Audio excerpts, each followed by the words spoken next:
Hello everyone, আসসালামু আলাইকুম। সবাই কেমন আছেন? আর আমিও ভালো আছি। আর এই ব্লগটা হচ্ছে ওই দিনের ব্লগ যে আমরা আমার কাজিনের সাথে গেছিলাম সুইমিং পুলে।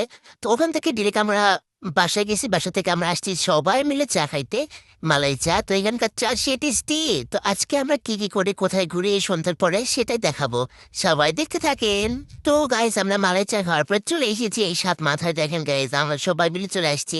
এখানে আসছি কি খাইতে, কাবাব নাকি কি জানে এটা বলে। তারপরে এই তো আমাদের খাবার চলে আসছে। তারপরে এই যে আমরা খাচ্ছি। আর খাওয়ার পরে হলে যে এখন আমরা যাচ্ছি, এখন কি করব ভাবতেছি। তারপর ভাবলাম যে না, যাই একটু ফুচকা খাই আসি। তারপর আমরা যে ফুচকা খাইছি, এই তো আমরা সবাই তো ফুচকা খাওয়ার পর ভাবলাম একটু মিষ্টি কিছু খাওয়া যাক।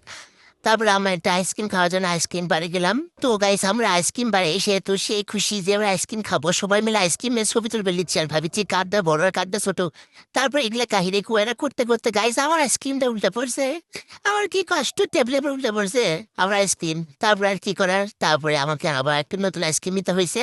আর এই তো আমরা সবাই হ্যাপি। আর আমাদের ব্লগটা এখানেই শেষ। সবাই ভালো থাকবেন, টাটা, বাই বাই, আল্লাহ হাফেজ।